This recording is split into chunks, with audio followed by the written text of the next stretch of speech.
Today on Northern Revolutions, I'm joined by Jason. Jason, and I thought we'd do something a little different this time. We thought that we would start what we're tentatively calling the Virtual Vinyl Listeners Club. We're going to do sort of a virtual vinyl exchange and show each other some albums and give each other some homework to listen to and then report back and get each other's thoughts on it. So please stay tuned.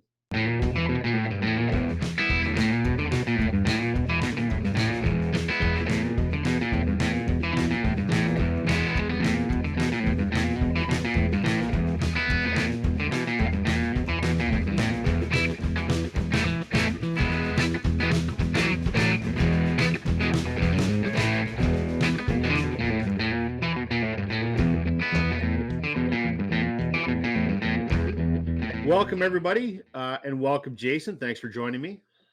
Thanks, Rob. We thought we'd do something a little different, right? I mean, we're always trying to come up with entertaining things to do. And the idea for me came from two parts. You mentioned when we did our last collaboration, you and I, when we talked about our differing record journeys on the episode we did for the podcast, that you get a lot of homework from watching other people's videos.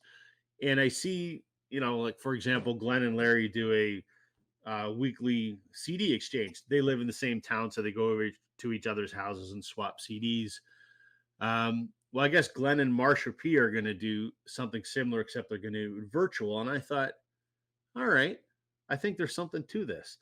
You and I obviously can't go to each other's houses because we live about 4,000 kilometers away from each other. Yep. But I think we both have similar tastes in music, but also it's wide ranging enough that I think we might be able to introduce each other to some new stuff. Yeah. So my takeaway from that is last time I told you I had too much homework, and then you're like, here's a project. Here's some more homework. Right. Exactly.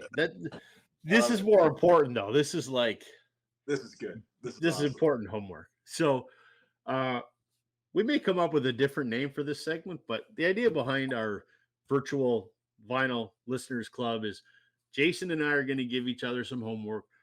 We will show the links on the internet where you can stream these albums. Generally, they're all going to be on Spotify. So for those of you at home that are watching and want to give these albums a listen, we strongly encourage you to do that. And Jason and I are going to reconvene like once a month to discuss the albums that we were assigned to listen to. And I think we're going to do that on a live stream. So anyone that over the course of the month had listened to those albums, if you want to jump on the live stream with us or participate in the comments, it would be good to get some other perspectives beyond ours. How's that sound, Jason? Sounds great. All right. Do you want to go? Do you want to go first? You want to throw one at me first? Okay, I will throw one at you first. All right. Okay. An artist that they have one massive hit that everyone kind of knows from an album of the same title. However, I don't have that album. I have another album that I got. It was from Sundays. Sundays redid this. I think it was Kevin Gray mastered this particular one. Booker T and the MGs, Soul Dressing. First everyone knows Green Onions, right? I don't have it. No. Good. All right. So everyone knows Booker T for Green Onions, which is a phenomenal album. I don't own it yet, and I will. But Booker T is, he's so influential. He and his band had worked in so many different studios and worked with so many different artists. So getting to know him and his work, especially early on, I think is just an awesome way to kind of understand his level of influence. So I would encourage you, Rob, and anyone else to check out Soul Dressing. So Green Onion for sure, but if we're going to stick to an album, let's just do that one. So Soul Dressing, Booker T and the NGs. Get to know that guy and his group. And, the more you learn about him, and there's lots of artists like this that, they've had such a massive impact, kind of, like the Wrecking Crew, like studio bands, things like that. So I kind of view Booker T like that a bit. So I kind of want to learn more about his early work on his own. And then you kind of understand why other artists are like, man, this guy's really good. We need to pull him in, bring his influence in. So Booker T and the MGs, Soul Dressing. Do you know what MG stands for? I did, and I can't believe I don't remember right now. Memphis Group, because they That's were a right. group of session musicians in Memphis. That's right. Yes. My dad was a Booker T fan and had some albums, and regrettably, I didn't keep any of them. And that may have been one of them. I don't recall, but I know my dad listened to them. I didn't. And again, I know a couple of their songs, Green Onions, obviously, but I don't know that album. So absolutely, I will stream that. And I mean, I think I automatically know that I'm going to like it. So Right on. Okay, you're up, man. I am up. Okay. Would it surprise you at all if I'm going to throw some Canadian content at you right off the I was hop? expecting it. I was Okay. expecting. So I'm going to show the artist that I can't stop talking about enough because I think this guy is bloody awesome. I'm gonna suggest you listen to some Adam Baldwin. Oh wow. Okay, I'm excited Okay. because you've talked about this guy at length. I have said I think he's an undiscovered national treasure. I think his songwriting is as good as any Canadian songwriter that has ever recorded music. How's that for a statement? That's pretty heavy. I love this guy.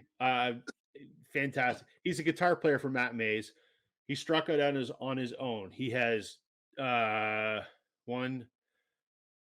EPs and two full-length studio albums. This is his first EP. So there's only an EP. There's only 6 songs in here. And I really struggled with where do I onboard someone to Adam Baldwin. His most recent Concertos and Serenades is amazing. I think it should have won a Juno. It wasn't even nominated. It's a folk record. Everything else is rock. This is very kind of like East Coast Bruce Springsteen. But I think this is the best on-ramp to Adam Baldwin. It is awesome. I know you're going to love it. Definitely selling it, yeah. Do you know where he was born? Is he an East Coaster then, or? Yeah, he's from Dartmouth. Just like Matt, right? Yeah. No, I probably grew up about. Oh yeah, I grew up about half hour away from those guys. Matt was actually born in Hamilton, but raised in Dartmouth. Ah, okay. Hamilton, Ontario, and now he's moved back to the Hamilton area. So Adam Baldwin's self-titled EP. I just want someone to listen to it because it's so goddamn good. That's a pretty good one. You've mentioned him a lot, and I keep meaning to do it because I'm from the East Coast and Matt Mays and all those guys. I remember those names. But all right, so number two, we're going to stick with the kind of a soul R&B vibe here. I just got this within the last couple of months, and this is Bill Withers, Still Bill. The weird thing about this was I wanted this as soon as I knew they were releasing it on MoFi, but I thought it was a different album. For some reason, I thought it had its biggest hit on here, but it doesn't. But I didn't care. I put it on anyway, and it ended up being like one of the most enjoyable listens I've ever had. So don't know a lot about Bill Withers. I just know that I liked the major hits that he did. You know, what is on here it was Lean on Me, which is probably his most famous song, right? Of course. But that kind of just is on the surface. That's great, but there's so much more depth to the album. Incidentally, this pressing of it, and people have said is unbelievably quiet, and it is. It's a fantastic listen. But and I'm sure streaming it's still going to be super satisfying. But let's get into Bill Withers a little bit more. He doesn't get a lot of love in the VC. This album got a lot of attention when it was repressed, but the guy had a ton of soul in his voice. Very passionate singer, and I really enjoy. Even watching videos of him singing, it's unbelievable. So a lot of depth of character here, a lot of like a beautiful voice, great backup music, unreal stuff. Again, an artist I don't know a ton about, but I'm excited to get into, and that's my first pickup by Bill Withers. So I still want to get the other one, which is this is Still Bill. Oh, what's the other one? I forget. There's another major title of his. Incidentally, this is the one we're going to listen to. Still Bill. All right. Bill Withers. I'm excited. Again, I obviously know the name. I know a couple of the hits. My roommate from just after university was a big Bill Withers fan, so I may have heard some of it through osmosis, but I don't own any, and happy to listen to it. So nice. Okay, go. Okay. Well, another CanCon record for you here. Do you know Luke Doucette and the White Falcon? No, I have never heard of that. Never seen it. Okay. So Luke Doucette, you may have heard me talk about a band called Whitehorse. Yes. Yeah, you and MGK Boston. Yes. Them, right? Exactly. So Luc Doucette is a guitar player, and I think he's probably the best guitar player in Canada. He's half of Whitehorse with his wife, Melissa McClelland. He started his career as the guitar player for Sarah McLachlan, and still is. Yeah. 20 years later, and Melissa, his wife, is in her band as well. They've been with her for 20 years. And then he was in a Vancouver-based sort of punk rock band called Veal, and then he went solo.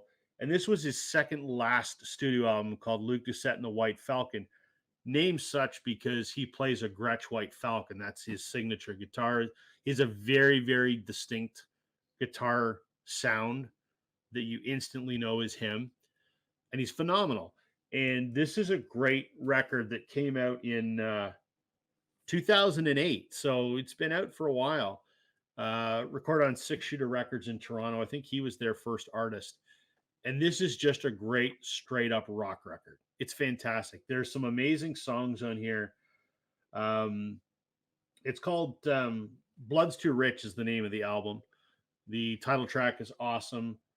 The Commandant, what a great rocker. Beacon on the Southpaw. Just, they're all rock songs and they're all fantastic. There's some notable guest musicians on here. Jim Cuddy's on here. His wife Melissa's on here. Of course, you know that guy.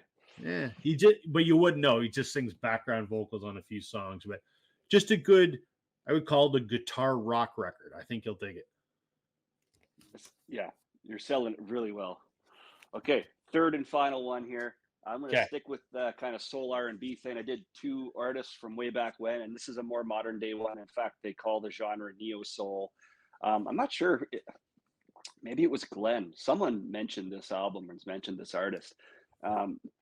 They recently released a new album. Haven't acquired it yet, but I got this one probably about 2 years ago or something like that. And I fell hard for them right away. I knew I needed the wax as soon as I had heard them. And that's the Black Pumas.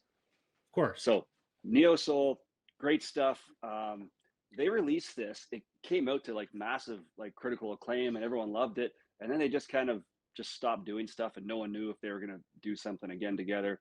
Sure enough, they did. There's a ton of different pressings of both, like on this, there's like a gold one, fancy this and that. Even one with, actually the one I didn't get, and I kind of kick myself now, is that when you stream this, you'll notice on the bonus editions, they covered Fast Car, Tracy Chapman's Fast Car. Yeah, and that kind of like a major, boost to their popularity, I think. And they did a great job of it. But incidentally, the main studio album itself, their self-titled debut, give that a listen. I hope you like it. It's something I put on and I don't like taking it off.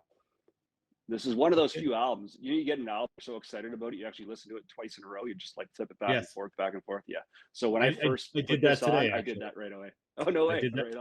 I did that today. I finally got my anniversary repress of Permission to Land by The Darkness. So that had to go twice through. So okay, all right, lay it on me. Okay.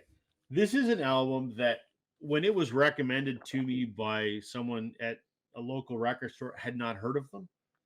And he goes, just trust me, you'll love it. And I love this album so much that it wouldn't quite make the Desert Island list, but damn close. Do you know this record, Nothing Is Wrong by Dawes? I do not know the record, but it's crazy that you just showed that, because I had saved the band, like a Wikipedia page of Dawes, because it must have been you. I don't know who else in the VC is promoting Dawes, but someone did. And they said, you got to listen to this. So just the other day, literally 2 days ago, I was streaming a Dawes record just to finally get to that piece of homework. But now I have to focus in. Now I have to buckle down and really do it. There are many Dawes records. I think last year they put out Misadventures of Doom Scroller. Not a big fan of that. What a great title.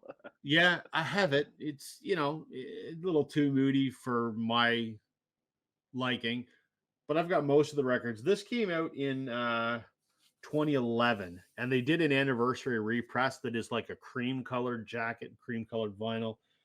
But this is kind of like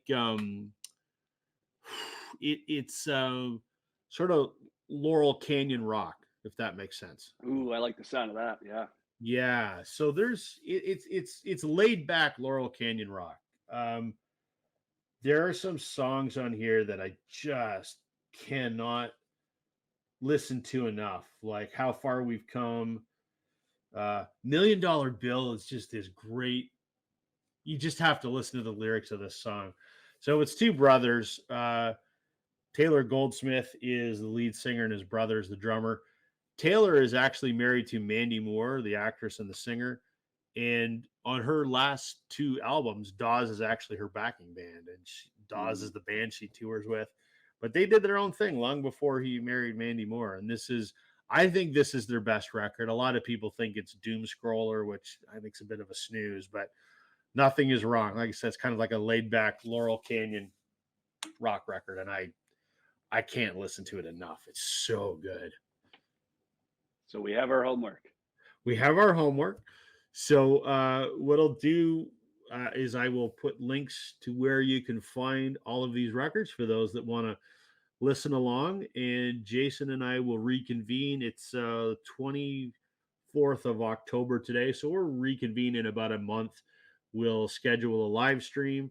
For those of you that haven't already hit the subscribe button, please do so. You'll see the notification of when we're going to do the live stream. And, we welcome anyone to come join us and throw their 2 cents in the ring. So you got anything to add, Jason?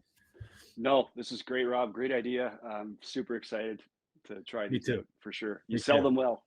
All right. Thanks, everybody.